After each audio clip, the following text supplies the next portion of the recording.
gentlemen, I've got the man, Presidente Dank. See that? See, they throw that 7 too. That's Lord. 7. See, that's real. That's when it's like that. That's real. That's know what's up. You gotta throw that 7. When you hear the song starts, Lawwrd. You know who it is. Let me get it right. Yo, representing and came through today, and I appreciate your patience. We've had such a good time so far. Yes, we've been vibing. Mm-hmm.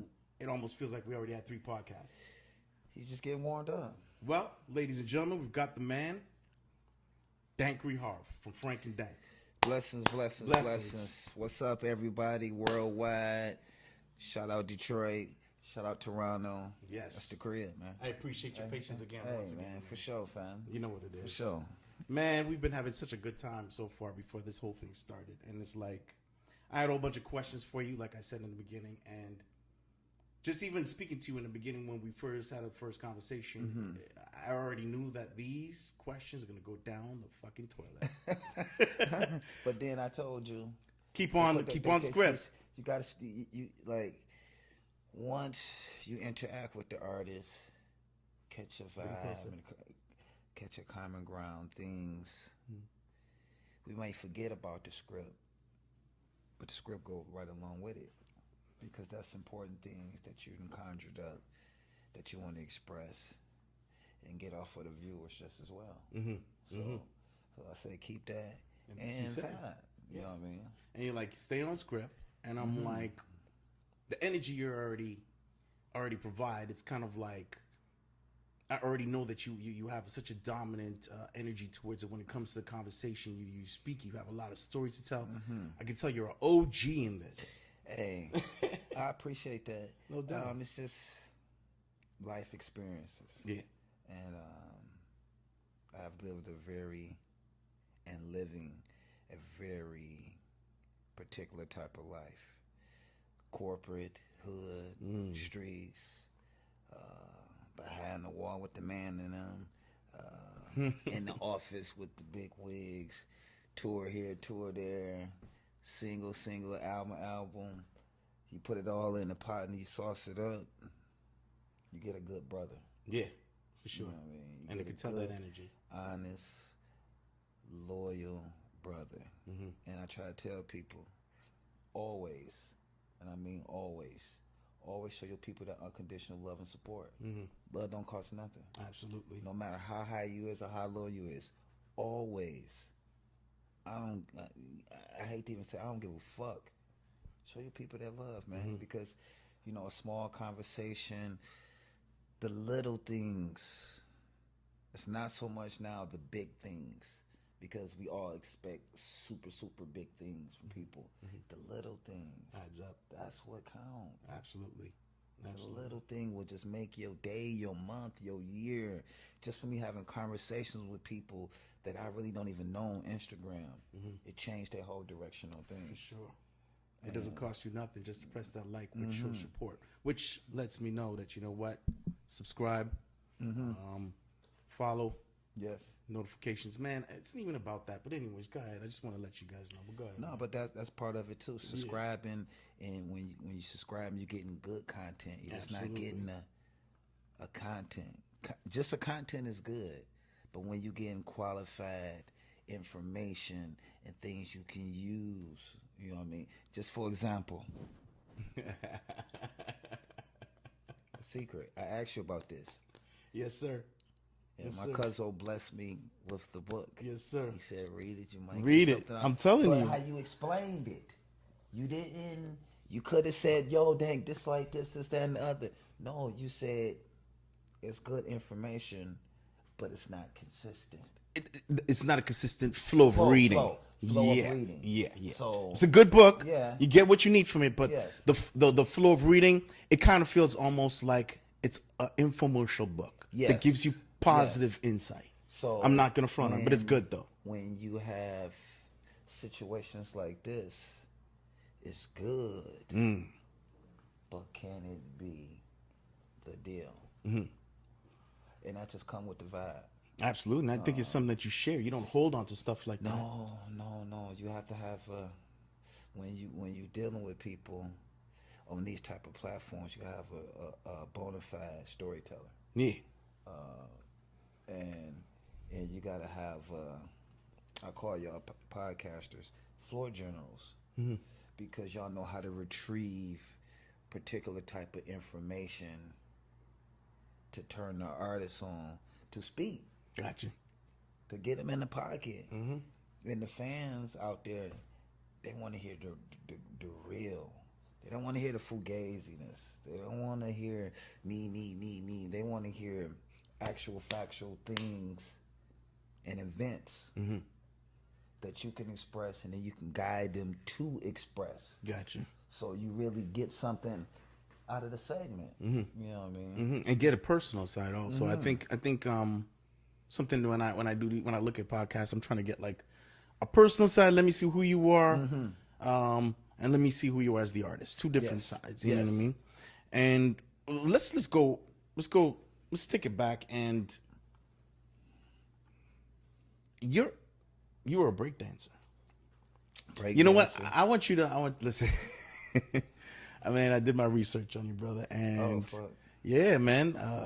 You give us the history. I mean, I know you were doing some breakdancing and stuff when this all got started. Well, when it all got started, I'm just gonna start it. Used to be a breakdancer. Yeah, I went there. Okay. I'm gonna hit you off. 1984. I did my homework. Let's go. So I'm gonna hit you off. I'm gonna really hit you off. All okay. right. So it started with the breakdancing, borrowing mom's boombox radio, going to the collision shop, getting a cardboard. You know, the collision shops had the good cardboard. Yeah. They got parts and shit. It's already ripped up. It's already ripped up. You're getting a big cardboard. Yep. You know what I mean? You want the laminated. But you really had to find somebody doing demolition or something to get that laminate. But the cardboard is that. Yeah. So still a mom's radio.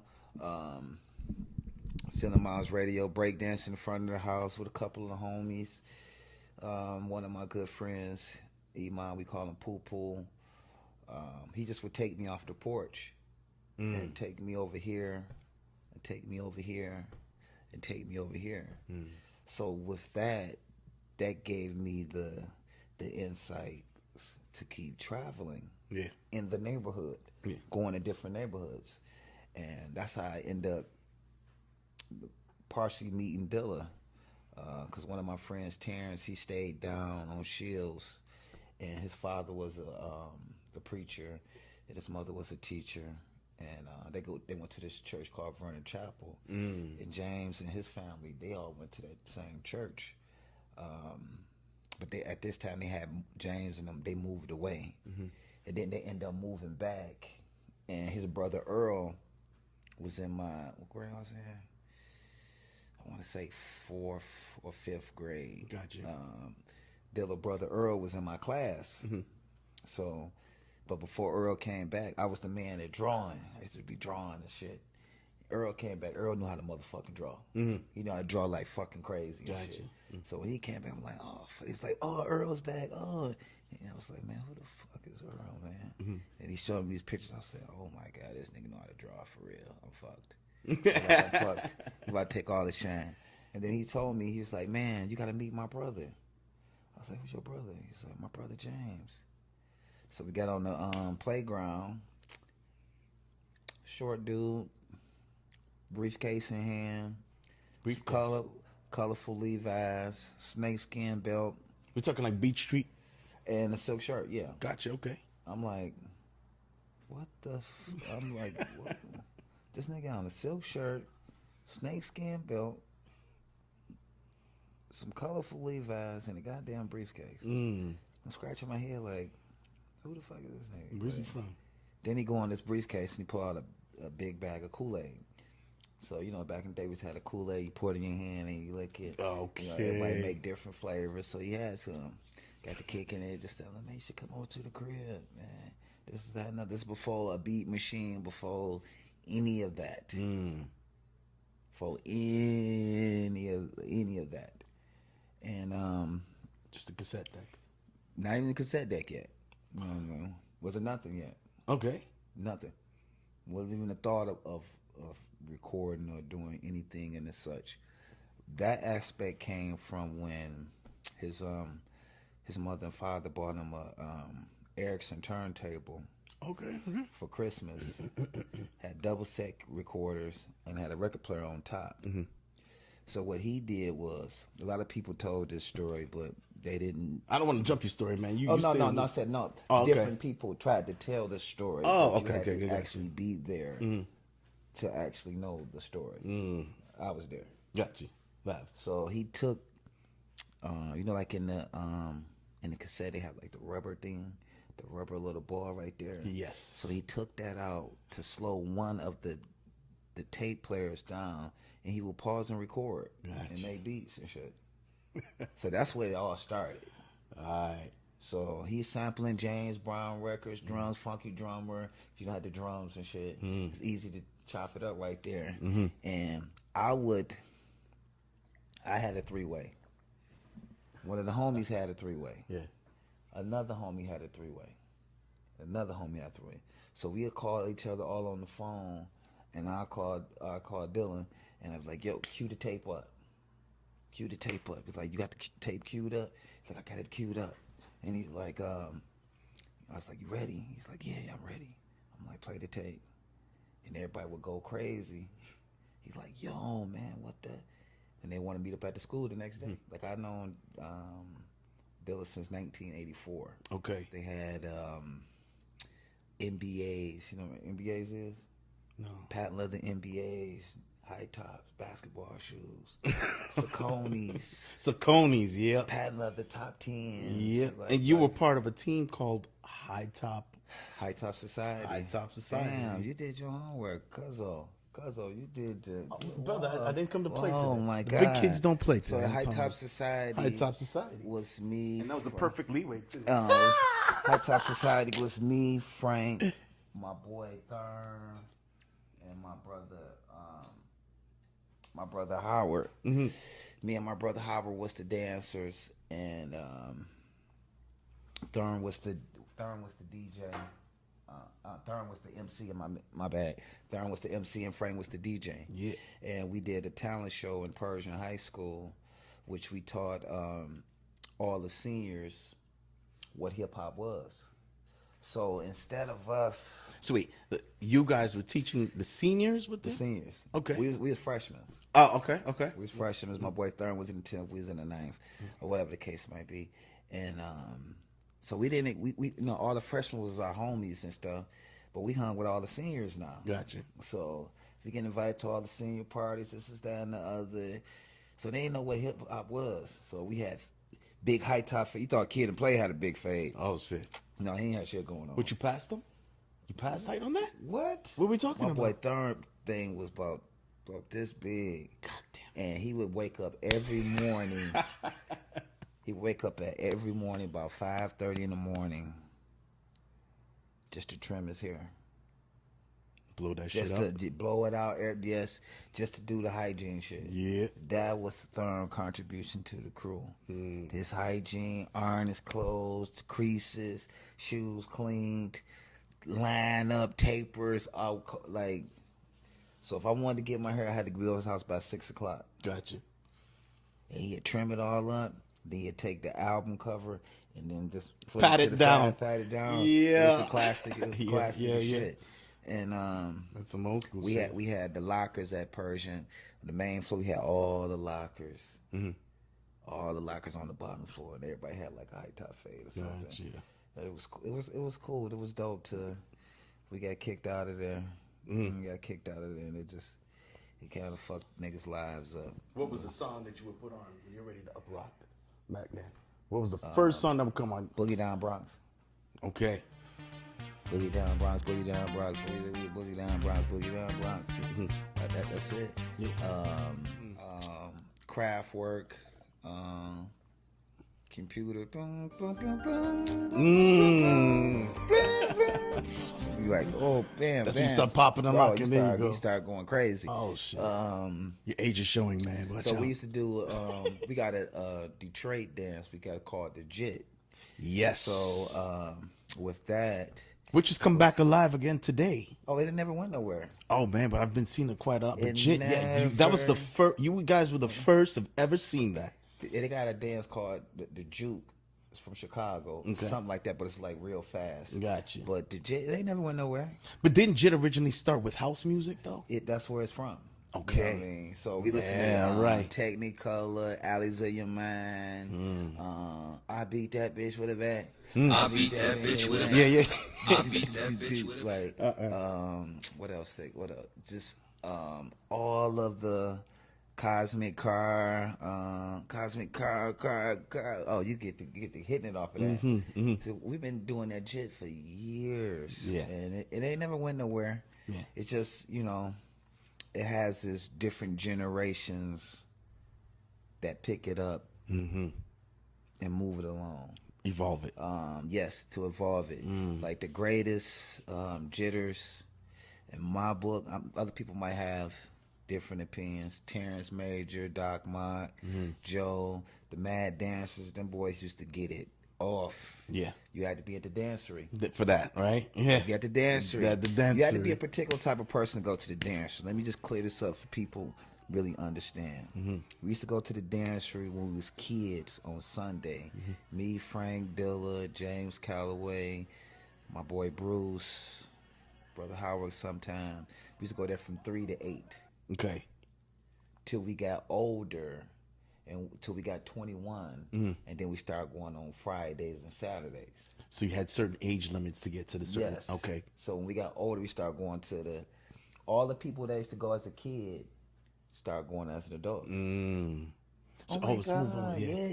You got so big now. Yeah, exactly. It's funny as hell. Yeah. But you had to be built a particular type of way to go to the dancery. Everybody wasn't going to the dancery. Got you. Dancery was rowdy. The regulars knew the regulars.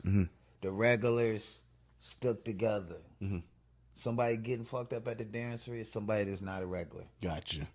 You fuck around with one of the regulars, the damn near the whole club gonna jump you in that motherfucker.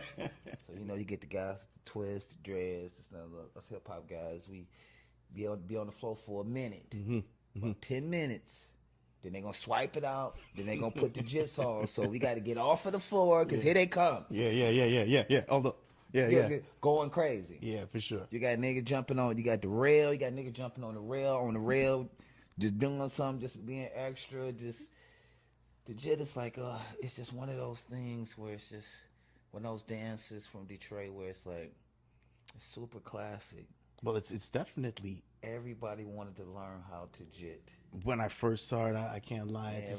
I had to stand up and give it a little practice in the mirror for a second, and just I was like, nah, this ain't for me. I don't have the joints to strong enough for that, man. Because they know the ride. It's being in different pockets where the world can actually see it on different scales now, you know what I mean? So it's dope. And I know like Memphis has a different version of it also. Memphis do? Yeah, I didn't even know that. Please correct me. Please don't murder me if I'm wrong. I just know Chicago got Is it the Chicago? Juke. Maybe it's I just know Chicago got the juke. Yeah, it's just like real fast. Yeah. Okay, like then maybe it's Chicago. They feet going just so. Yeah. That's Okay. The juke. That shit is all right. That shit is dope. It is dope. But it's just too fast for me. I have to be living in Chicago to catch the wave like that for that dance. Just like they'd have to be in Detroit to catch the wave of the jit. So we used to have the jit battles at St. Andrews, the jit versus the juke. Okay. Man, there's a lift off. Man, they be in that thing getting it off. Both sides. Yeah. The jit and the juke just going. That weekend be fucking crazy with people just really dancing. They come to dance, not to pose and look. No, they come. Both sides coming to dance. You like, God damn. That's what we're here Even for. the OGs, Mad Dancers, Terrence Major, all them niggas will pop out, get to doing some of them old routines. Like, what the? It's a sight to see. I got shot in the leg. Got shot right in the leg. The fuck? Yep, young. Going to a party. So I can steal some moves from the Mad Dancers. Sorry, say that again. You what? Went to a party. Yeah. Young. I heard that the Mad Dancers was gonna be there. Yeah. So I wanted to get me some new jit moves from them. So put that's the in March. ops. No. Okay. No, them the OGs. Oh, okay. Okay. For me to, if I can learn some, like they're gonna be dancing and performing, so I'll be able to Take some study insight. some shit. I got you now. And get some. So the party went kind of crazy. Party was going good, going crazy. I had some dice in my pocket. Like I paid for everybody to get in. It was maybe like $2. It was about 8 of us. It was only $2 back then. We was kids. Yeah, $2. yeah. So I said, I got the dice. He said, let's get the dice game going. So, hit him. 10-4. Snatch. So I won me probably about $40. Okay. Back then that was good money. That's That good was $40. money. Kid. Won the $40. So I gave him the dice to one of the homies. So he got him with the guy. The guy losing. He didn't want to pay him. Big fight break out. So the girl father come with a gun shot up in the air. Okay. So everybody ran to the front. Next thing you know, the guy that got into it with the guy with the dice, his crew on this side and the other crew on this side. Now we got all the kids in the middle. So now they shooting. Wow. With all the kids in the middle. Yeah. Yeah. But now So it's everybody on the ground like, oh my God. I'm like, oh my God. I told my nigga Jimmy, hey man, get the keys. So I'm trying to scoot to the door to the car. And I hear the bullets. Next thing you know, bam. I'm like, ah, shit. Got the burning sensation. Yeah. I'm like, oh hell no, fuck this. Hell no, fuck this shit. This at the peak of my dancing career. Yeah.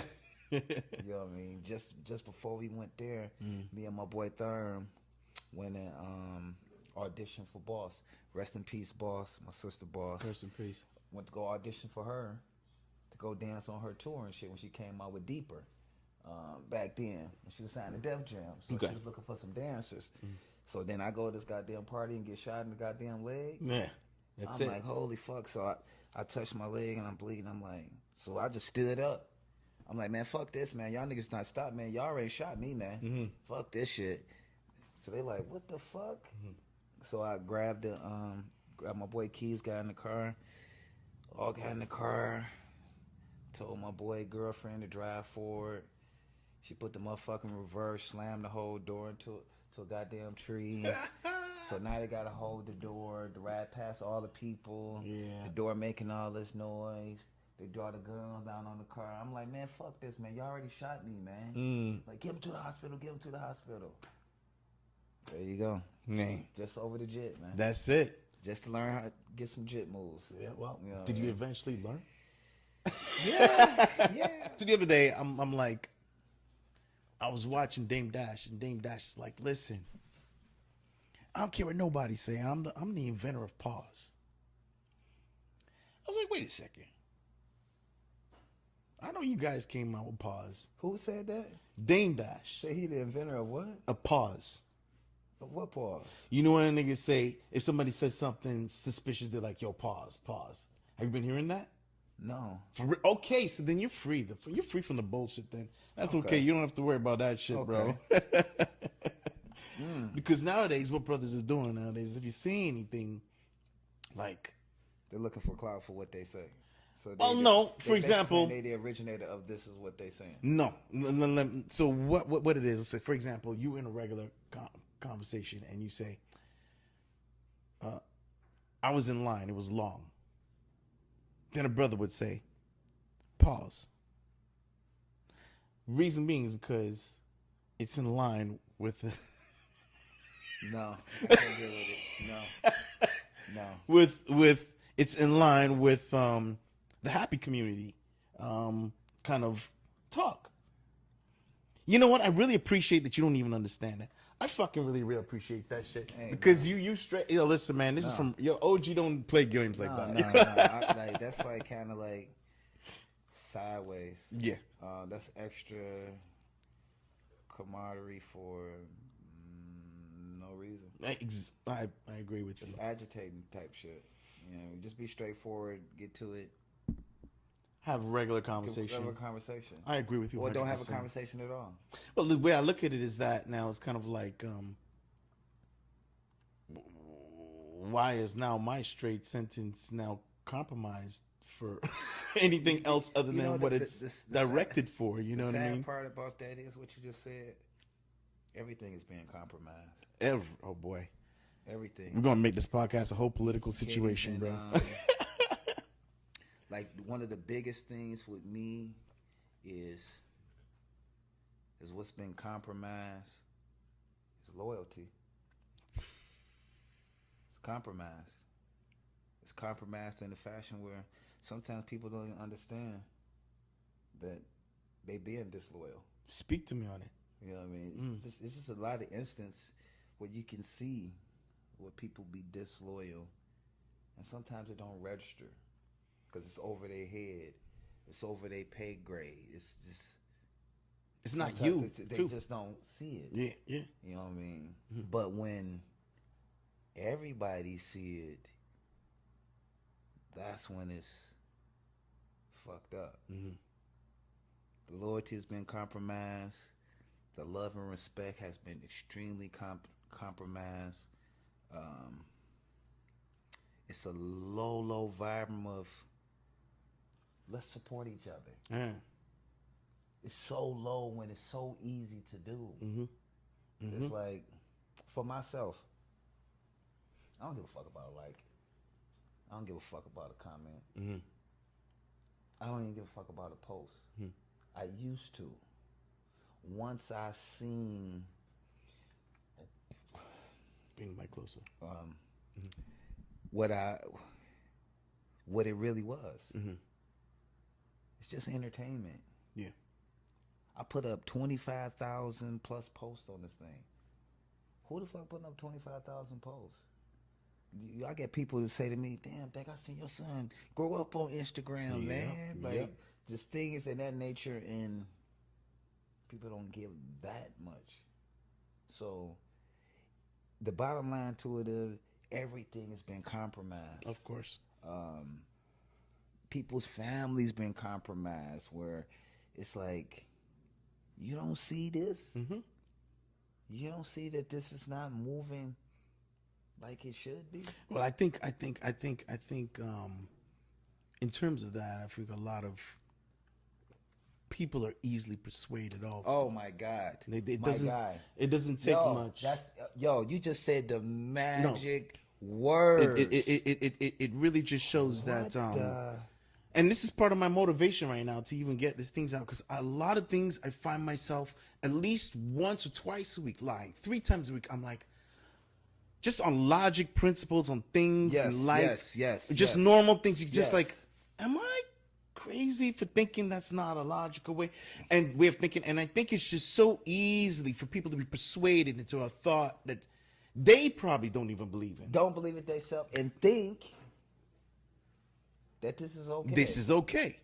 And, I don't want to get into any real political situation. Yes. You know? Yes. I don't want to get into any political issues, but, But, it's one of those things. It's one of those actual things. Factual. Yeah. Just like I just said, everybody see it. Yeah. When you see it, you're going to identify it. That don't mean you got to say something. You're in trouble if just you do. let it. You're in trouble if you do. You just let it resonate and register correctly, and it's good. Long as you understand the toss of the coin. Yeah. It's you your own person if you want to deal with the low vibration, the disconnect, or the any which way you might see how these things roll out. It's your choice. Yeah. Me, I just tolerate niggas now. I just tolerate niggas. Well, that's what you got to do right now to survive and not get a charge or a lawsuit. Not even to survive. Life is good in every aspect. It's good. Work is good. Family is good. Kids is good. Wife is good. Businesses is good. Everything is fucking moving. But the flip side of that, hey man, you play around, I'm just gonna tolerate your ass. Because for me, family is over everything. Yeah. Over money, relationships, businesses. Family is first. Absolutely. If you can't, and that's one thing I really got from you when we first when we were talking, is that, you know what, you really prioritized prioritize family. Because I've been in the you shitter. OGing me on some real stuff, and I've been in the shitter. Where just because you might take a fall, that don't define you. I'm a permanent resident. Congratulations. I could have got my citizenship to motherfucking day. Yeah. But I said I'll wait till I'm 55. So therefore it's just signing purposes, I'm done. But I'm thankful to be a Canadian and be in this industry. Pay my taxes, work my 9 to 5, still do my touring and everything that I do. Pay my debt to society. But if you don't respect the family orientated situation in this point of time, you kind of lost, man. Yeah. Yeah. Because ain't nobody going to be there. No nigga, not the homie, none of that is going to be there like your family going to be there for you. Because your homies, whatever, however you call the people that run, they'll turn in a minute. Those ships drop off a little bit of money, they going to turn for the money. Absolutely. Especially for the money. Quicker than anything. Quick. Yeah. I've seen it 10 times fold. And when it fall like that, you're still in the same, they're still in the same situation. Because you chasing for that. Don't chase the money, let the money chase you. Yeah. You know what I mean? Get something and figure something out. Don't be disloyal for the bread or for opportunity. What happens is people fuck up the business. Not a nigga fucking up the business. The actual person who's saying don't fuck up the business is the one that's actually fucking the business up. They got some side pocket stuff. You got side pocket things. You got different things. You have a different agenda. If you're in a family setting, a crew setting, it's things you do and it's things you don't. Yeah. I don't have to tell you. If you're a God-fearing individual, you already know the rights and the wrongs. Just because you might have fucked up in any type of situation, I'm not going to crucify you. Yeah, okay. Because you still got an opportunity to get up and get it. I'm a true factor of it. Yeah. I've been in the Don in this motherfucker. I've been in the West Detention in this motherfucker. I've been at the top of the food chain with all of the big wigs and been right down there with the niggas from the slum. From a nigga telling me in jail like, damn, Dank, that song you did with Rich Kid, to get right, man, it changed my life. Shout out Rich Kid. So I can do what I gotta do and get my grip right. I got some brothers and some kids to feed. So I can do what I gotta do and get my grip right. Shout out my brother Rich Kid. Shout him out. Real shit. In the West, man, I love that nice to meet you. Man, it changed my life, man. It's good vibes. Shout out my brother Socrates. Shout out Socks. Yeah. Yeah. Things like that. You know what I mean? That kept me humble. Because I knew I wasn't Canadian when I came here and did that music. Yeah. It was at the top of the game. And eventually, I'm sorry, my babies, you're going to come down. And you better be a good nigga, because you're going to see all them same motherfucking people when On you the come way down. down, for sure. So my policy was, we had an open door policy. Yeah. Anybody want to come chill, hang with Frank and Dank, smoke some weed, talk, listen to some Dilla beats, come through. Yeah. Yeah.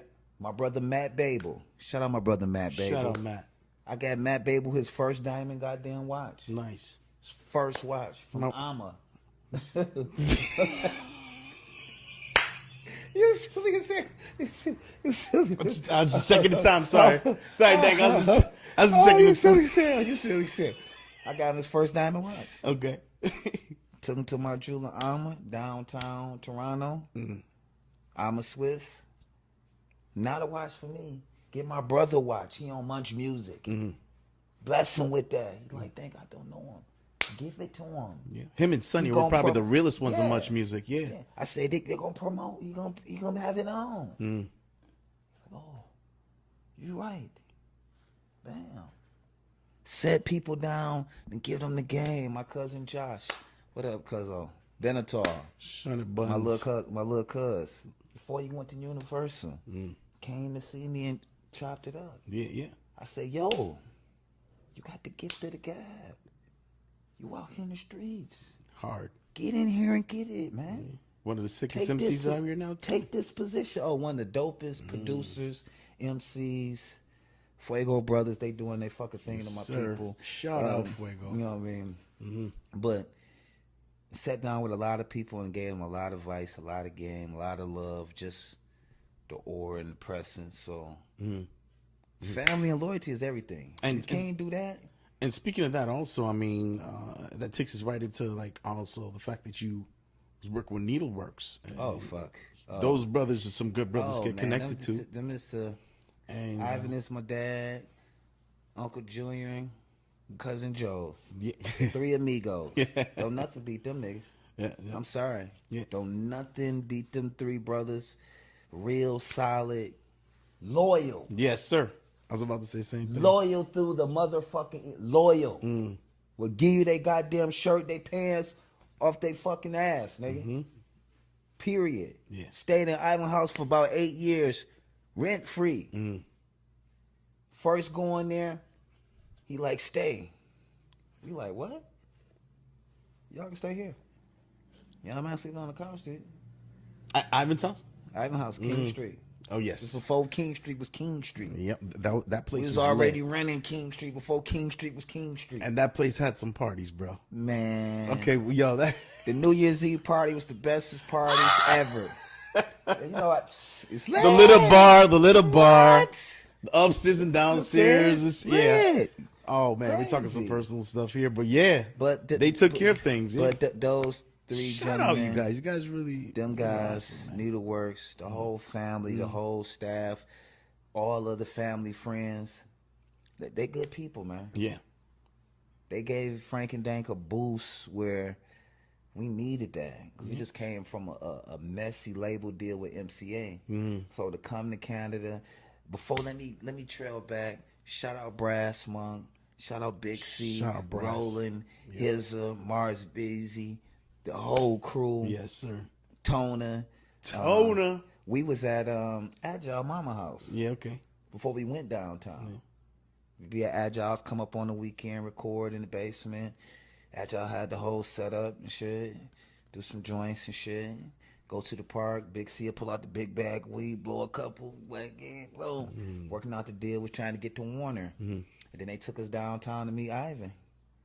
And like I was telling you earlier, we was like, what the fuck is this? Yeah. It's like this downtown. So where the fuck was we at? We was in Scarborough. I'm like, what the fuck is Scarborough? It's like, it's another part. I'm like, downtown, I'm like, this is crazy. I'm like, you know, double patio, you can see everything. You see the CNN tower. You There like, you go. what the fuck? Did the song with Ivan, and Ivan was like, shit, y'all can stay. Yeah. And they put you on to a lot of people, too. I mean, that album... They turned us on to a lot of good people. That album's loaded with a lot. That's basically Toronto owned. I'm sorry. That was the era of... That was the people that we worked with in that 2000 era. At that time, they was running the radio. Yeah. They was running the scene at that time. Choclair,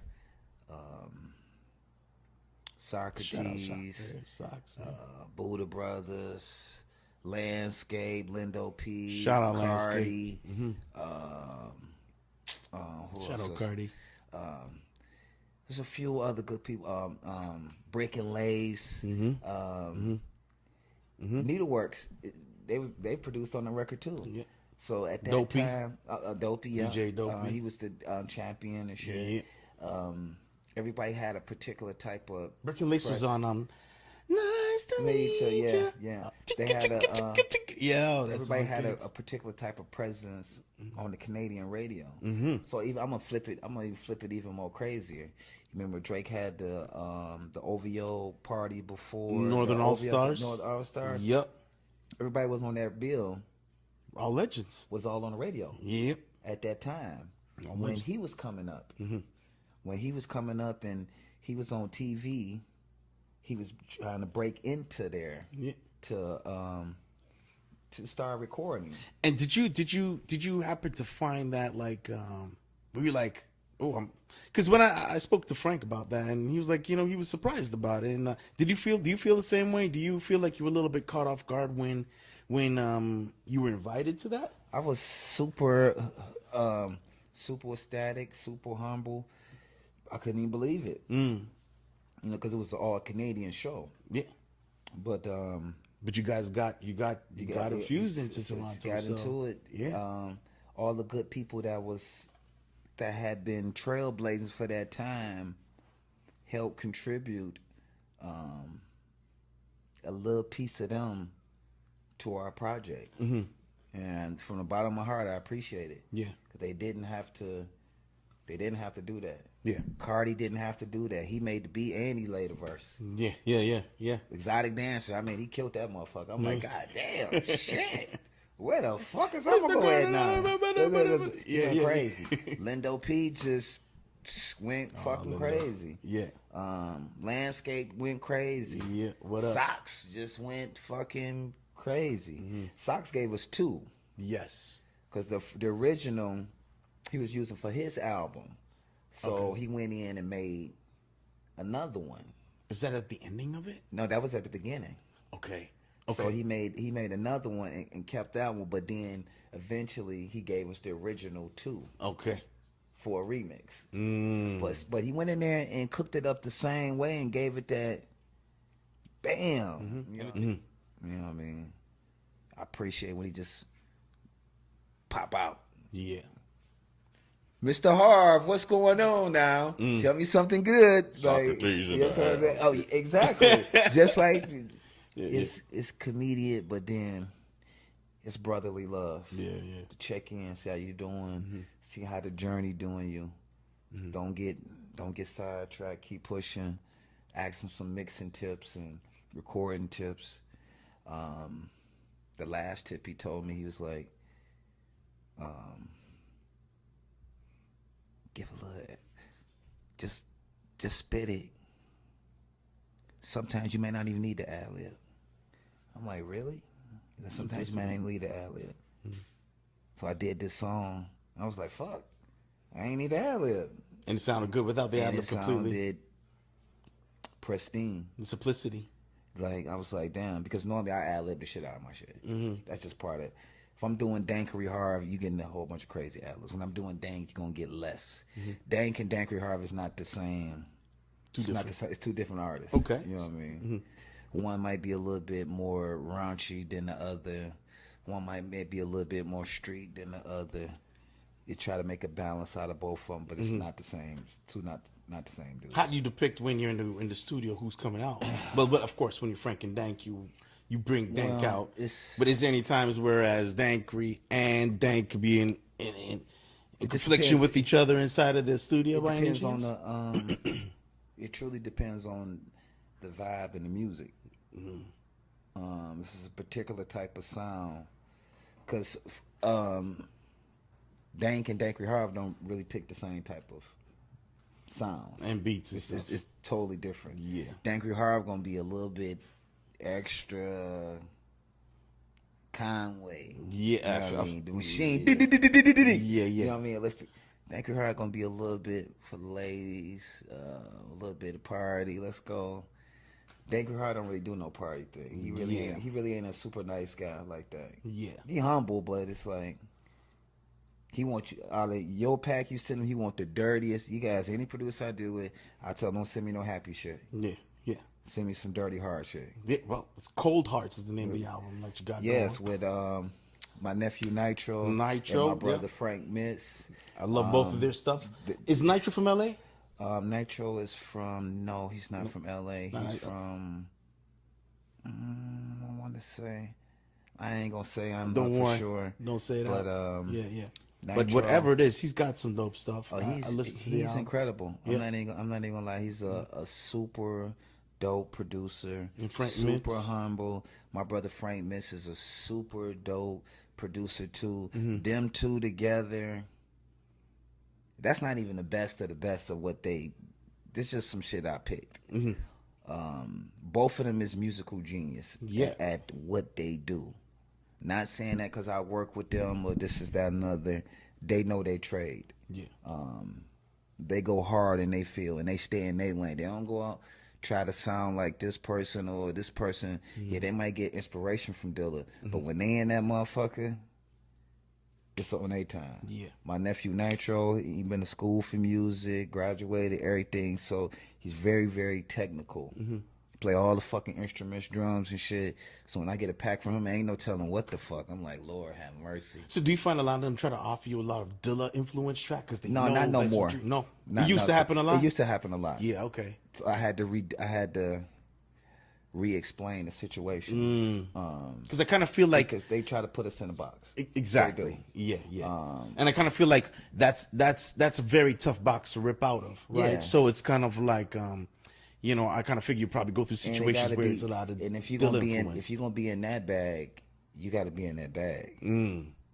Because if you're not in that bag, you may not even hear from me again. Exactly, probably won't sound right if you're not. No, in you may that not even bag. hear from me again. Because you went into that bag.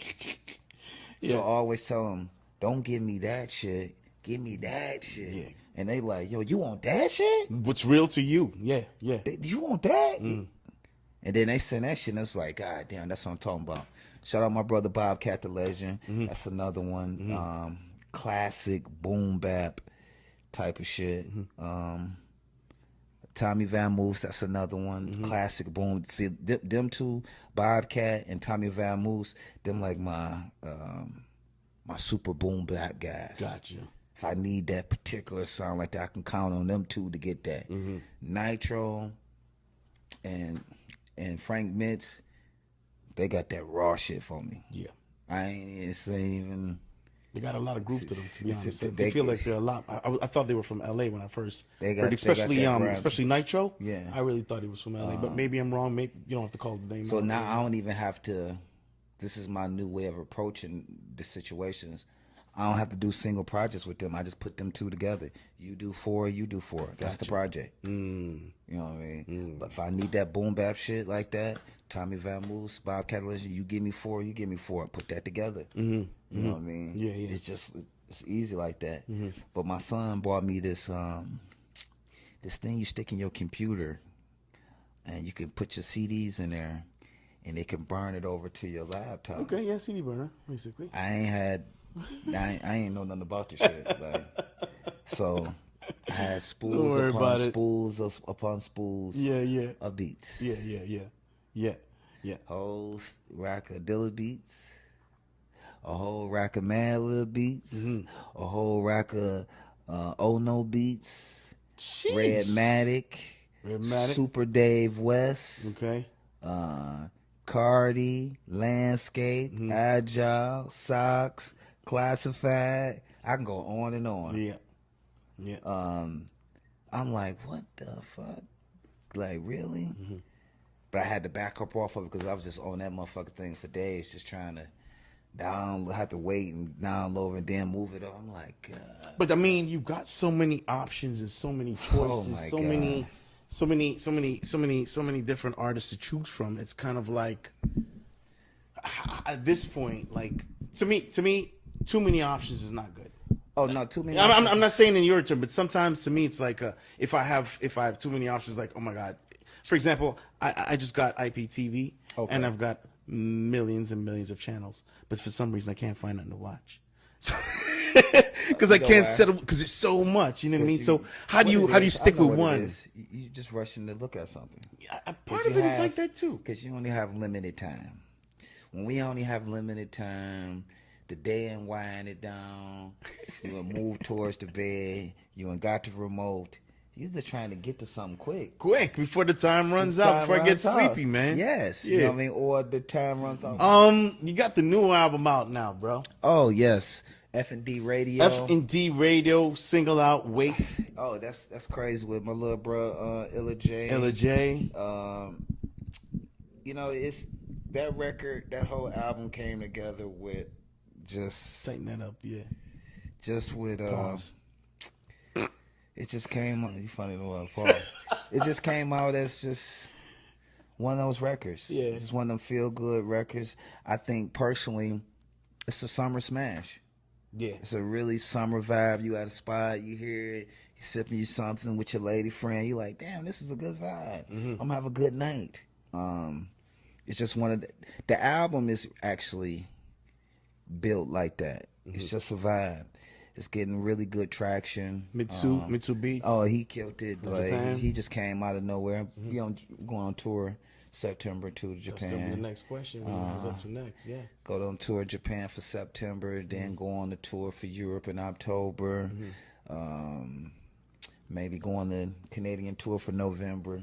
Yep. Working that out right now. Bring that back. So, working that out right now. And please try to come back for the Big for Kids sure. Don't Play Jump Off launch yeah. party happening. I don't know when, but just Oh, for sure. trying to make it back for that. I'm hosting it. Yeah. I'm hosting it. I'm hosting Okay, it. cool. No problem. I'm Hosted about by. to help find a spot right now. There we go. I already got one. Listen, I'm gonna hold you to it. The whole Done world's deal. watching that Done right now. I'm deal. telling you, Done okay? deal. Done All deal. right. How many people you want to have there? Okay, I'm trying So to I have can as make- much people as possible, bro. So we got to get a big enough spot. So I'm about to go ahead and holler at my brother DJ Nana. Shout out DJ Nana. Nana, let's put him on the big stage. Come Nana. on, man. Show that old school. Come on, I'm let's gonna put pull on the that stage. old vet card. You know what I mean? The See? monolith loves. Yeah, let's go. That's the fam, yo. You gotta That's pull the vet fam. card, you know That's what I mean? The fam, Yeah, though. yeah, Like yeah. seriously, Siri, y'all niggas is some classic rapping ass. Man, I niggas. think Monolith was probably the most slept on group. No. I'm sorry. In our perspective. In your perspective, Yeah. but in our perspective, fuck no. The You other- talk about niggas spitting. Yo, the other day I went to an Spitting. event at Scarborough. Let's get it. This got it. What? Went to an event at Scarborough Spots at Eglinton Mall, and this kid came up to me, and this guy started spitting my rhymes, and I swear to God, Dank, I shed a tear, bro, That's the best feeling. because I was like, I don't even remember those rhymes, but you know it word for word, so I had some sort of impact. But I'm a washed up rapper. The fact is that shit fucking really hits when you hear that somebody took your words Yeah. and you got a lot of impact on people Let me tell you this. from honestly. Japan to Europe, bro. Let me tell you this honestly, just for yourself and your crew. Home base is the hardest place Always. to have the people to support. You step outside of this, niggas be gods, legends, love. Like, give you a perfect example. We came to Toronto. We came to the Roxy. Dilla had a DJ set. My brother, shout out Jonathan Ramos. Jonathan Ramos, REMG Promotions. Yes, man. Shout Jonathan him out. Ramos doing good. Yeah. My son played basketball for Jonathan Ramos' brother-in-law Okay. at Oakwood. Okay. I don't know about that there, but yeah. And I just seen him a little bit ago. We ended up seeing each other on FaceTime. He's like, dang man, it's been a long time. Jonathan Ramos, let me tell you what Jonathan Ramos did for Frank and Dank. Jonathan Ramos put us on practically every motherfucking show that came to Toronto. And he paid us. Good He dude. let us phenomenal. My first show in Toronto was at Elementos Okay. at the Comfort Zone. Gotcha. He paid me $1,500 Canadian. Yeah. Canadian. Yeah. I didn't know the difference. Like I know the difference now. Yeah. I'm like 1,500. 1,500. Hell yeah, I'm coming, nigga. Let's go. Yeah. We up in that motherfucker. Until you converted, like, oh, okay. We converted it. I think we got. At that time, like 900. Yeah. You know what I mean? Easy. It was the rate was messed up. He put us on Church Street. I'm like, yo, what the fuck is going on with this area, man? What's all these motherfuckers all on the corner and shit? So he got a laugh. He's like, this Church Street, man. You know what I mean? It's fucking hookers, man. It's hookers. I'm like, what crackheads. the fuck? On Church I'm like, Street. Church Street. I'm like, what the fuck? I'm like, it was just amazing. But when we did the show at the Comfort Zone, it was electrifying. It was dope. It was grimy. People was in there. The walls was sweating. It was just like hands was in the air singing the songs. I couldn't believe it. I'm like, damn, Toronto is different. But then we came with Dilla to do a DJ set at the Roxy. That shit was like people on top of people. And Dilla we had an interview afterwards, and Dilla was like, you know, playing at the crib, you're just a regular nigga. But when you go outside the crib, people appreciate it. Yes. You know what I mean? Nothing against home. They just don't. They appreciate what they want to appreciate. You know what I mean? I never held Detroit for not hailing me up for the music and this is that and the other. I know what I did on a global impact. Exactly. I know what I done. I know my contribution. No, I didn't go gold. No, I didn't go platinum. But I put on a hell of a show and entertain tons of people all across this world. Europe, I used Japan. to look at watch Discovery Channel, and they put 6 places in the world, and I sit there looking like, damn, I'm from motherfucking Detroit, the east side of Detroit, and I've been to all the motherfucking places. That's something. Shout out the Army, shout out the Navy, but I'm not that. They paid me to come to that shit. Yeah. All due to music. All due to underground hip hop music. Yeah. So that shit, like, an underdog or whatever, man, I don't watch none of the shit these people be saying. If we'd have went platinum or something, I don't know how the life would be and shit. I think it was supposed to go this type of way, so therefore we could navigate through the trials and the tribulation. Absolutely. You know what I mean? Like, absolutely. And that's the thing. I think like the global impact you guys have had, like for being in Europe, dealing with people in Japan, Toronto. I don't see a lot of groups doing that. And I even mentioned that to Frankie. They said it kind of leads your global imprint is so embedded. It's kind of like, we know that you are an international group. You can't say that you're a Detroit group. That actually puts you in a box more than anything. Even for me and Frank to even come to Canada, come to Toronto, not even just Canada, just coming to Toronto and put out extended play for Canada only. Yeah. Canada only. That set it for a global thing just as well. Because you got to watch this. A lot of people in Detroit never been to fucking Toronto. I could imagine. We're only 5 hours away. Less 4. than. 4. Okay. If you're driving right, 3.5. Yeah. They ain't never been to Toronto. They ain't even been to Windsor. And that's the border town. Yeah, and that's right over. I've been going to that shit since I was 18. Windsor We'd Sports go to Weekend. Windsor. We'd go to Windsor, and the Omni had 8 of us in that motherfucker. The Army. The Omni car, the little the Omni Omni car car. with the Okay, hatchback. It'd be about 8 of us in that motherfucker. That's when there wasn't no problem at the border. They wasn't checking bag. Yeah. We'd come over sometime. We have a nigga in the trunk. Yeah. Because there ain't no more seats in the car. That's Niggas probably like, before fuck it. 9/11. Yeah, way before Yeah, 9/11. You know what I okay. mean? Well, even before that. So it's a different thing to being able to step outside of your home and travel the world and meet people and make connections and do things in a different type of format. I live in another country. Yeah. I live in another country right now.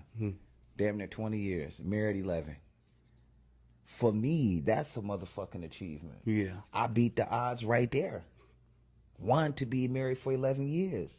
2, to be staying in another country. 3, to be stabilized. And alive. And thank you, my brother. And alive. Thank you. And healthy. And healthy. Yeah. Mm. You know what I mean? So I beat the odds right there. Yo, let me ask you a question. Let me ask you a question. If it was that, like, yourself, Frank, Dilla sat in a room and had a discussion about today's hip hop, how do you think that conversation would go? How do you think his perspective on today's hip hop will be, especially when you have, you know, all these different types of hip hop happening? If Dilla was here right now, Pull the mic up. And yourself also was in the room. If Dilla was here right now, one, the music would be totally different. It'd be different. He would have changed it.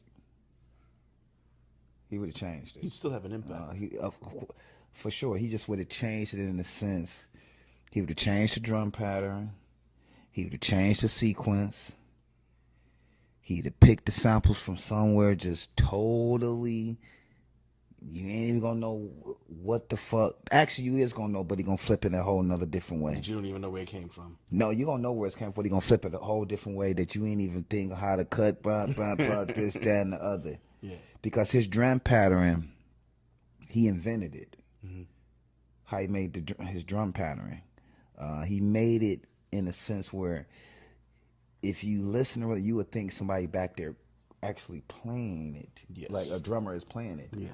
And then some patterns that he would use it to be off just a hair. Yeah, just a little slop. Just a little, just for you to feel the realness of the drums. The humans. Yeah. But the music would be different. The beat selection that guys would pick would be different, and the producers would try a little bit harder. I think so too. You know, even though they're the young generation, you think it would influence the young generation? No hate or no shade on the younger producers who's coming up. They're doing pretty good.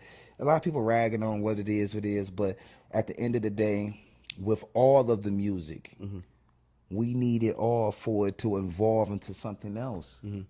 So I'd be a foolish ass nigga to sit up here and say I hate this, that. We need it all to evolve because you go back in the day, all the music wasn't fucking good. Yeah, that's true. You know what I mean?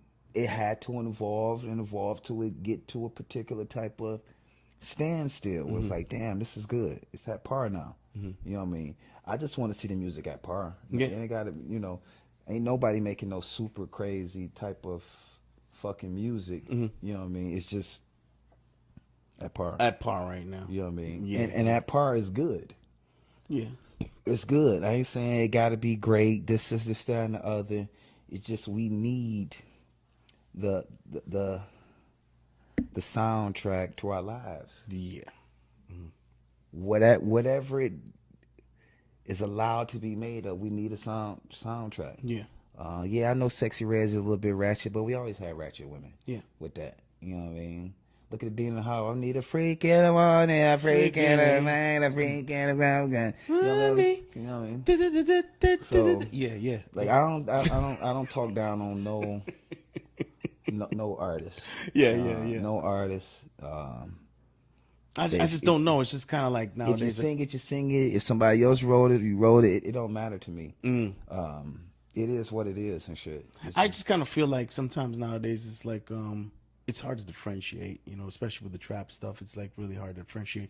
I want to do a quiz to somebody and just put on strictly instrumentals of trap, of all the trap today, and I want you to tell me who sang this and who produced it without their producer tags. And I don't think a lot of people would know. I'm not even gonna know. A lot of people even wouldn't like know. with You know some what I mean? old classic hip hop producers, you wouldn't know who the fuck produced it. You think so? Nope, you wouldn't. I kind of feel like back in the day, it's a lot easier to differentiate who did what. Timbaland had his sound. Pete Rock had his sound. You still couldn't. Yeah, you think so? Okay. No, you couldn't. It's like one of them hard, like Pharrell, Timbaland, the Neptunes. Pharrell by himself and the Neptunes together. Timbaland by himself with Missy. That's two different sets of styles of beats. Pete Rock, Havoc, what else we got? Easy Mo B. You would think Easy Mo B sound like Havoc. Or Havoc sound like Easy Mo B. Sometimes but they do cross. I get what you mean. That New York swing that's just hit hard like that. You know what I mean? Certain places just hit hard like that. EPMD, Eric Sherman or Parrish Smith. You don't know which one of them motherfuckers might have produced the motherfucking beat because both of them produced. You You know what I mean? So it's like I wouldn't even be able to tell back then, like even like with now, I wouldn't even be able to tell and shit. You know. And I think a lot of it before is because you know they each had their own individual sound, so it was kind of like. Nowadays, I feel what they do is they have to put that tag on, like so they don't get lost in the sauce. Yeah, so this is so productions or Choppy beats. something like that. In order like- for you to know that okay, this is this person that did this Yes. production. Like my new because if pack- not, it would sound like it would just get lost in the sauce, like you said, right? My new pack, my cousin told me I need to put a tag on there. I make beats too. A tag. And shit. Oh, okay. And yeah, motherfuckers, I make beats too. Y'all about to hear the beat tape, so yeah, y'all just been. I'm gonna have to put like a Maybach beats or some shit like. Presidente Dang.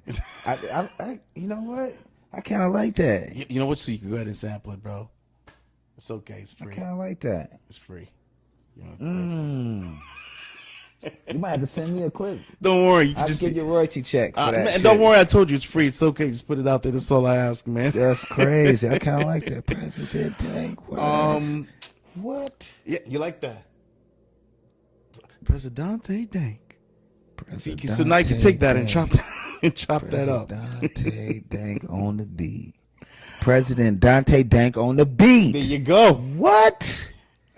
Oh my God! I gotta lead a section now. Yeah. So just hold on. Just go do it. Do it after, but not. Oh my God, that's crazy. EP Humble, man. EP Humble. When was that released? Because I looked on and it said 2023. Oh shit, 2023. Yeah. So I love that. That was a dope one, and that's. I appreciate that. That's Nitro alone. Yeah, I like that. I appreciate that. Yeah. So I'm gonna give you a little history right quick on all of that. So through the pandemic, I didn't have shit to do but to be in the crib. The government gave us $2,000 to stay at home. Go to the grocery store, fill your refrigerator up, cook all types of shit, fry all types of shit, stay the fuck away from people. So I just stayed in my lab. So in that process, in that time, I put out 19 albums. Yes. I couldn't keep track because I was like, what the fuck is going on here? And Since COVID. My biggest flex for the albums was, it wasn't so much to showcase me. It was to showcase the production of my producers and the features, the people that I pick to get on particular type of songs to give them some exposure. Because I am who I am. It is what it is. I am who I am.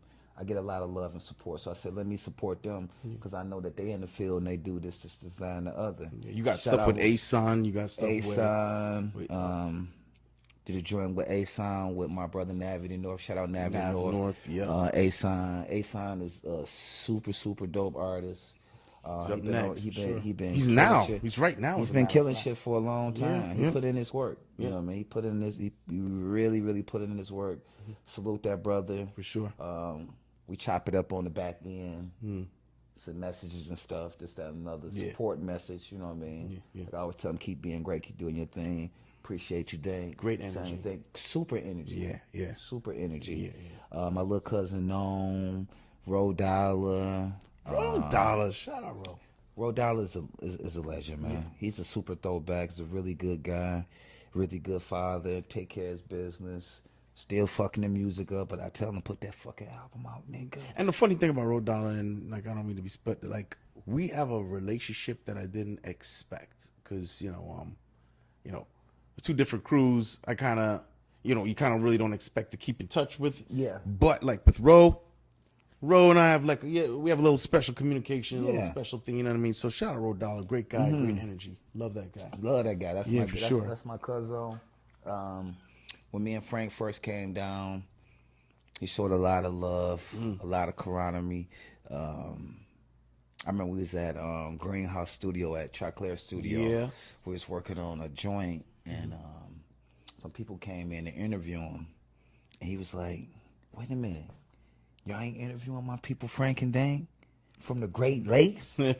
Tripping? You don't know, boy?" I said, this nigga. And always been locked in. Yeah. Always locked in. Always call and check on me. I call and check on him too. Loyalty. You know what I mean? He on speed dial. I can pull up my phone right now. And you'll see the FaceTime $1 right there. Yeah, yeah. Solid like that. Love that guy. Who else I got on there? Bobby, my little cuz Bobby from Ottawa. He's super dope artist. He been killing shit. Who else I got on there? Blue Rilla, my guy Blue from Detroit. Of course, Frank. Frank's son, my son. On it? I got Frank's son on multiple projects. Gotcha. I got my son on multiple projects. Gotcha. Because I looked at it as like, it's important to put them on as many things as possible. Yep. Just for the exposure. Because what's going to happen for that, it's going to come back around. Gotcha. So now what I'm doing with all those projects, it's more features on there. It's more people that I put on the projects too. But when I'm coming back around with that now, I'm doing sync deals with that shit now. Sync deals? Yeah, I'm doing sync deals with that shit now. What's that? Movie, film, television. Oh, okay. You know what I mean? Okay. Shout out Steve, shout out Mike. Doing sync deals. Okay. So sync deals, that's a whole nother different ball game. I was watching a video with Vince Staple, and he said that he recorded his whole album as a soundtrack, so therefore he could get sync placements. And he said that his first sync placement was bigger than his whole goddamn budget. Yeah. So, you know, some sync deals is sense. crazy. Some sync deals is slow. It just depends on how you negotiate, pitch it, and what it's being used for. And plus the movie business is big money Oh, business. big money. Commercial business, big money. Big money business. Radio, fucking commercials, all this shit is untapped shit. Yeah. And I was watching another guy, he was saying, just because the record is old, you can get one of these young guys from TikTok or young girls from TikTok, and that motherfucker go viral, and that motherfucker back nice and really a #1 fucking hit. Yeah. Right So back up to the top. Just stick to your guns and, you know, keep administrating your shit. You know what I mean? Don't give up on it. 'Cause, you know, we'll put it out right now and be done. This, that, go to the thing. I just did that as a rapid speed, so therefore I have all the work. The work part is done. You know what I mean? So, yeah, that's it right there. Being that you work with so many people and stuff like that, is there a particular album that you have a connection to? A particular All album of them. that you, all of them? All of them. Is there any, there's none of them that particularly sticks out and said, I've had a valuable lesson. I've learned All a of good work ethic. I've All learned of something. them. All of them. See, that's how it all started. It started from the first one, Organic. That was me getting off my ass and doing something for myself. Yes, I got Frank and Dank, but what do you have, Dank? What you have, Dankery Harv? And I had maybe like, I look back at my Wikipedia, seen all the stuff from Frank and Dank. Frank has some things, and I only had like 2 projects. Gotcha. So I'm like, what the fuck is I'm sitting around waiting for? I know producers, I know artists. Let me get to working and shit. And I had been recording all these fucking songs, so I put together Organic. Yeah. It's good. Okay. So I was looking for somebody to shoot me some videos. Couldn't find nobody reasonable. That was in my budget. I understand their budget of what they're trying to do, but this is the only budget I have. I don't have no label. I'm a semi-independent artist doing my own thing and paying for it myself. Yeah. So I only got so much capital. I got a wife, kids, this is that, another, mortgages and shit. So I ain't really got a whole bunch of money to be spending. Yeah. I only have this. I couldn't find nobody. So my little son, he said, Daddy, look at my reel. I made this reel at school. He's still in middle school. Yeah. He showed me his reel. I said, I'll give you $150 per video you shoot for me. He shot 30 of them for me. Yeah. Yeah. Shot 30 motherfucking videos for me. Is that the cold hearts and stuff like that?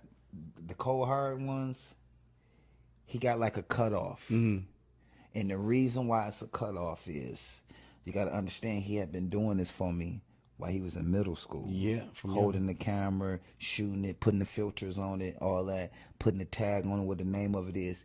He did that. So as he got older, he didn't have time no more.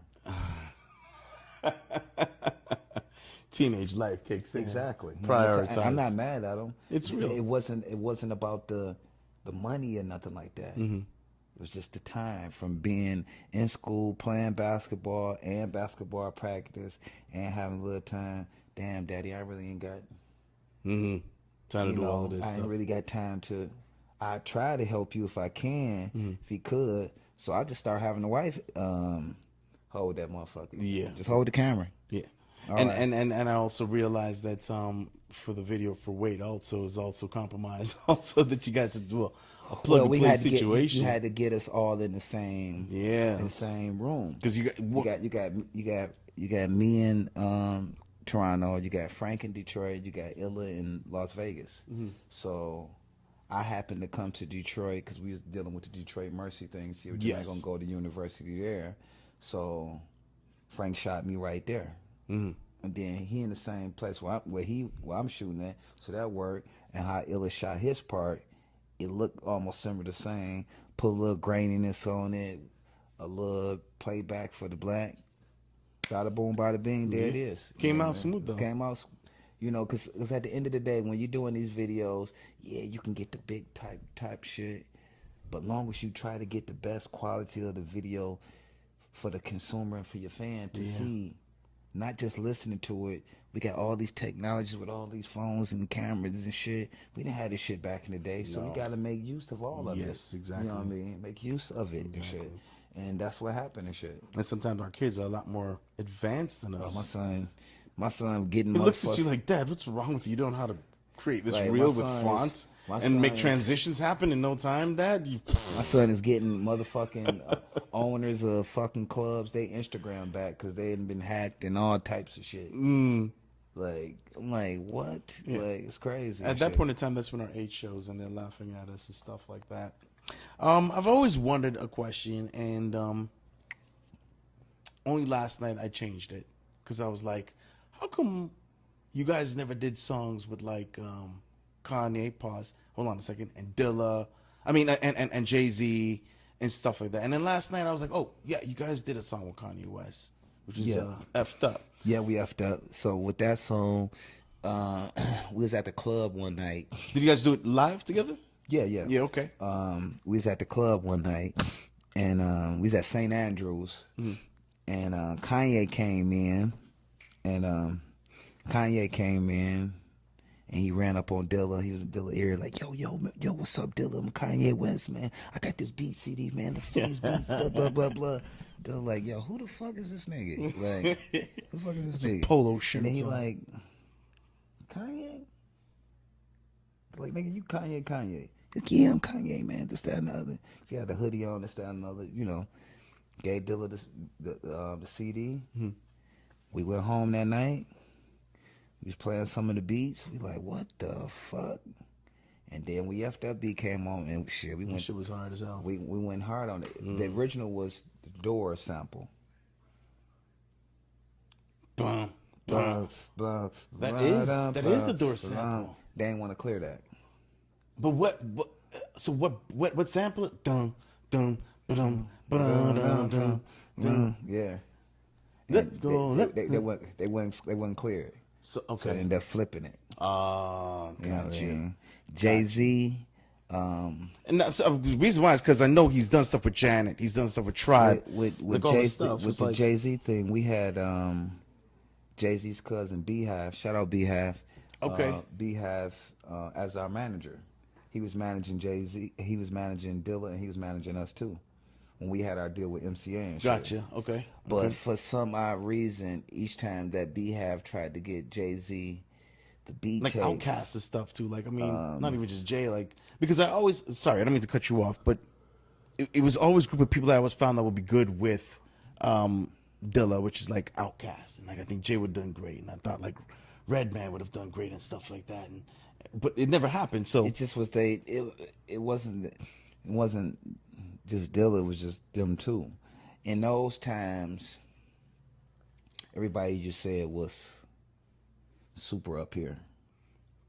So Bougie. it's a tangle. I ain't even gonna say bougie. It's just a tangle because they had just really got to going. Outkast had really just got to going. Jay-Z really catapulted into something else.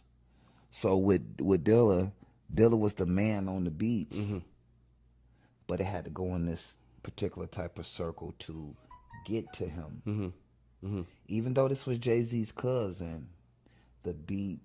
Beehive was Jay-Z's cousin. That's his first cousin. Oh, okay. Oh, He looked- okay. He looked just like Jay-Z, but black as hell.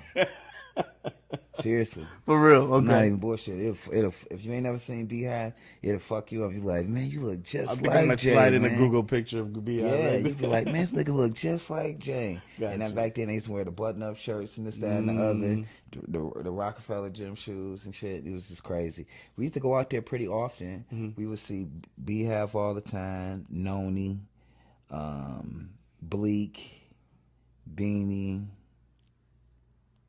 a couple of state property guys. Yeah. But we see Tata too.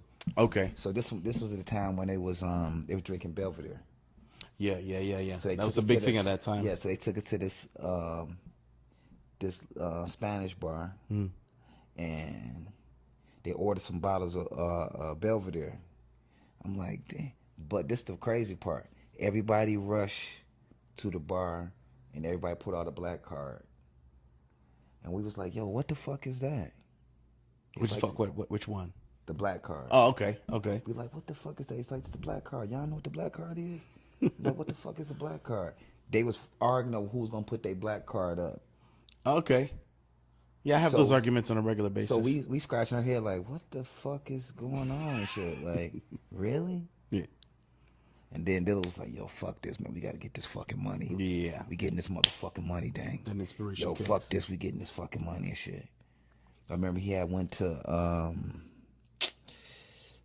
the All-Star game and with Tip and them, and he seen Busta Rhymes and not Busta Rhymes, sorry about that.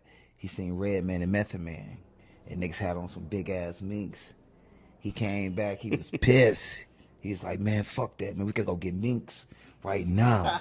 I'm like, what? He's like, yo, I just see, man, Redman and Method Man had on minks other day, and we went and got minks. He bought Frank a mink, bought me a mink.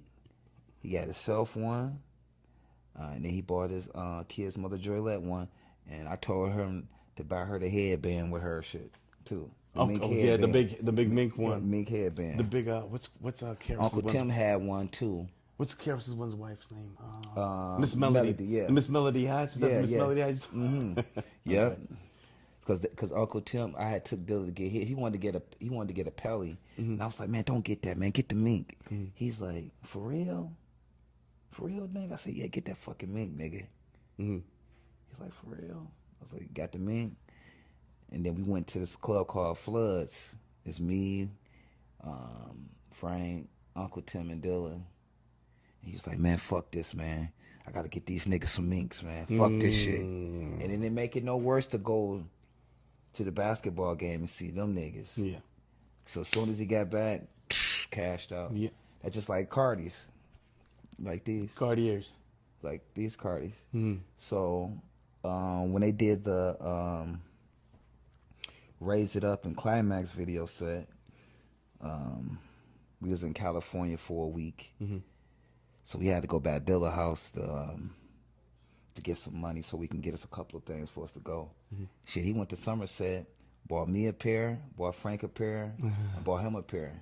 $1,675. God damn. This was back 20 years ago. So imagine what it is now. No, it's $3,800 a glass. God damn. Okay.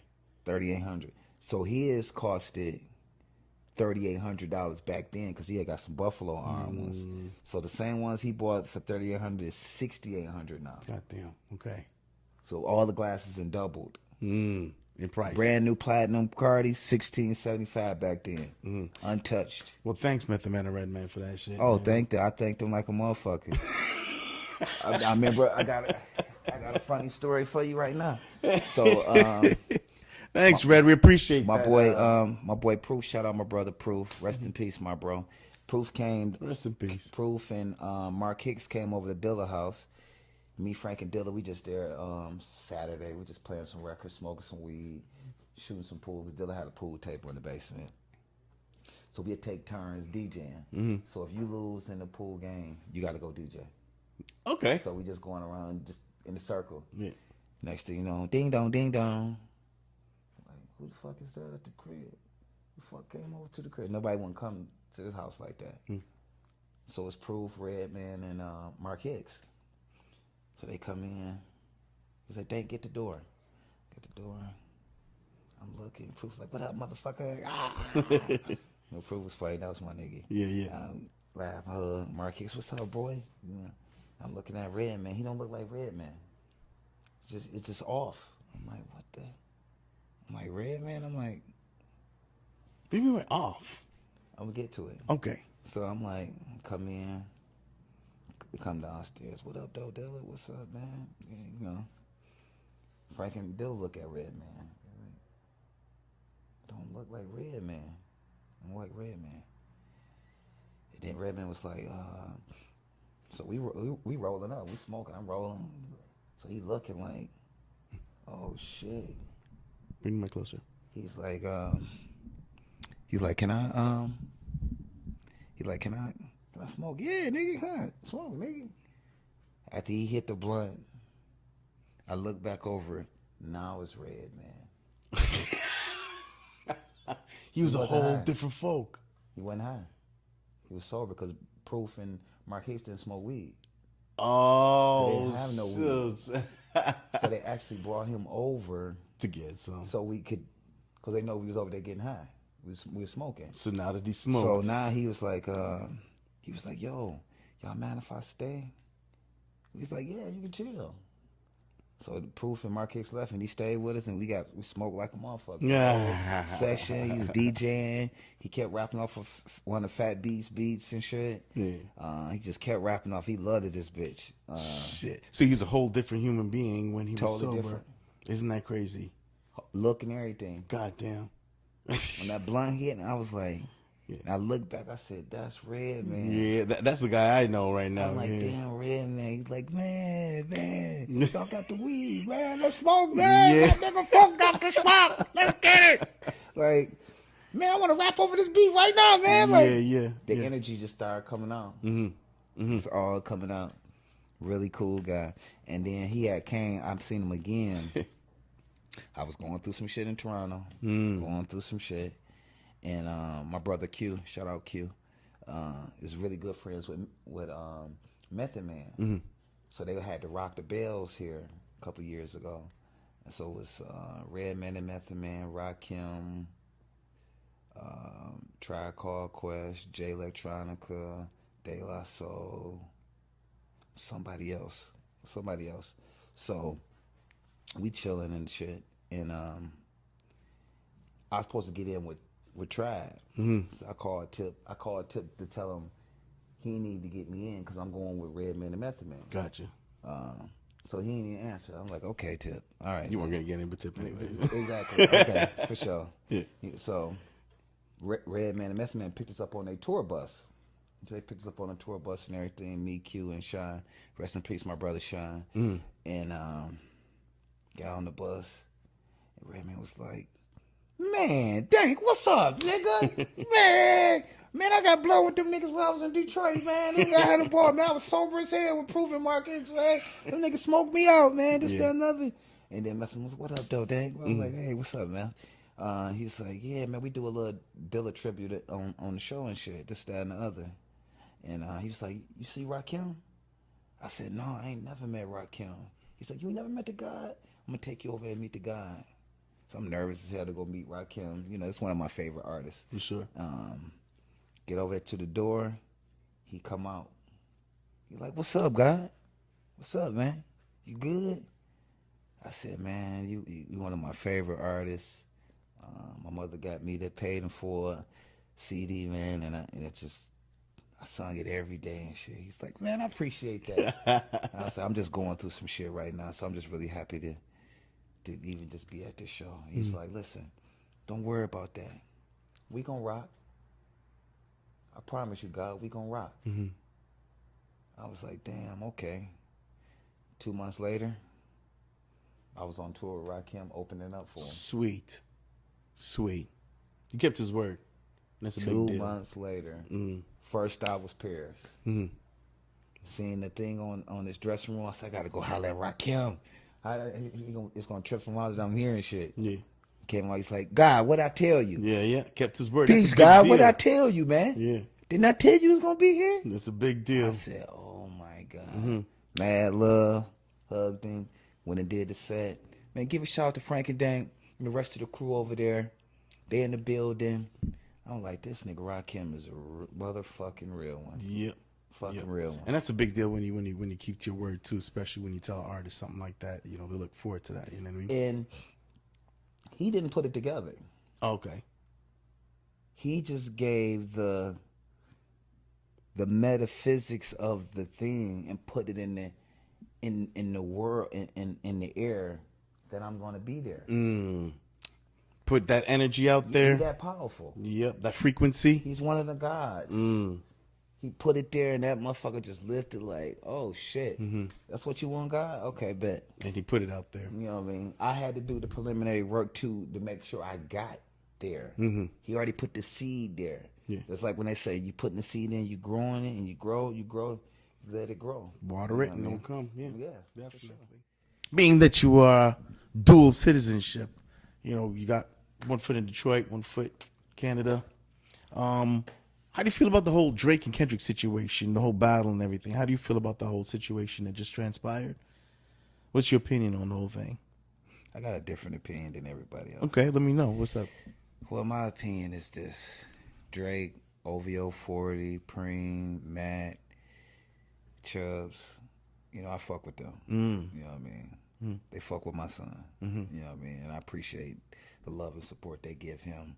And Drake put us on the OVO Fest for History. That's a big deal. That's a big fucking deal. He put us on there before a lot of other motherfucking people. So that's real big.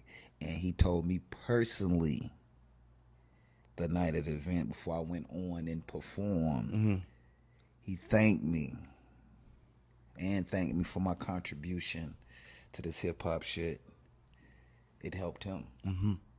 So that right there, I took that to heart. Yeah. Kendrick Lamar is a super dope, talented artist. I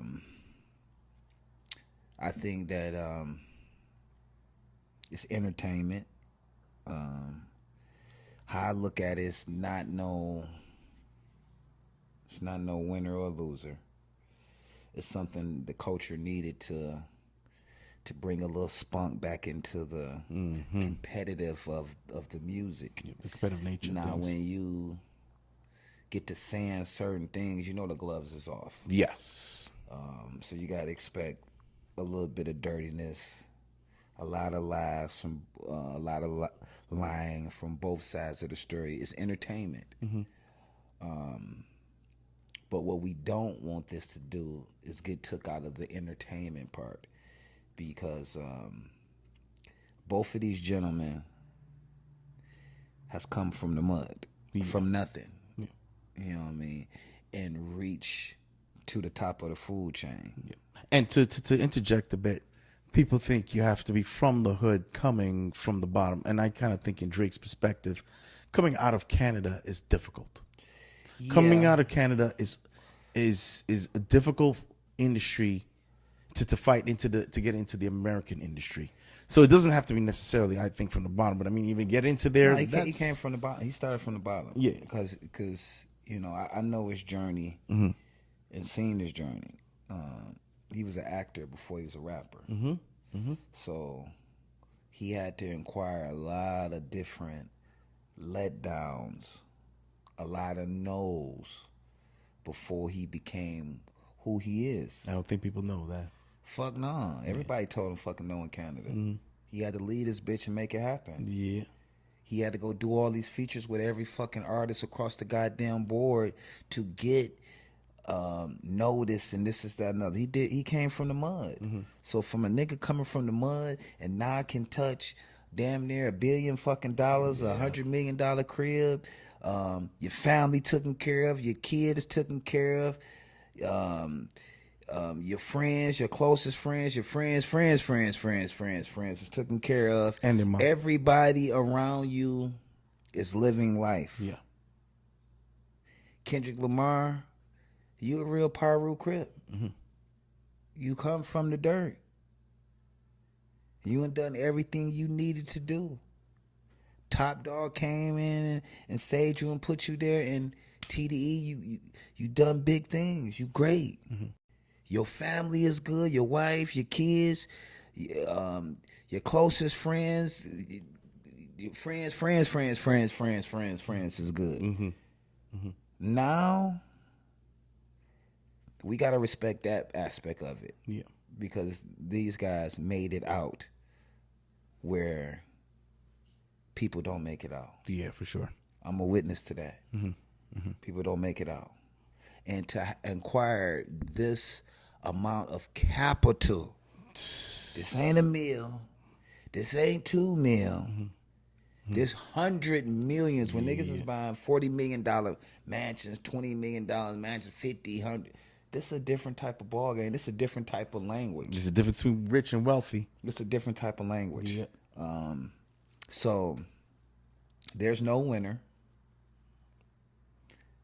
Both of them is great. Don't let the media and the fans pin them against each other. Yeah. Because that's all it's all it and trickle down. And pin you against your home team or another person. They, you know what I mean? they just do that in a sense where it's sometimes it's just not good enough. And they want more and more, they more and more and more.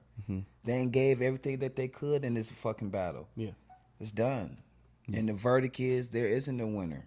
Except for Universal. Republic, Universal. Them motherfuckers ain't win either. Yeah, well, they got tons of money due to this whole situation. They've been had tons of money. It's true. So any more money is not gonna make them even in a better situation. Facts. Nobody fucking won.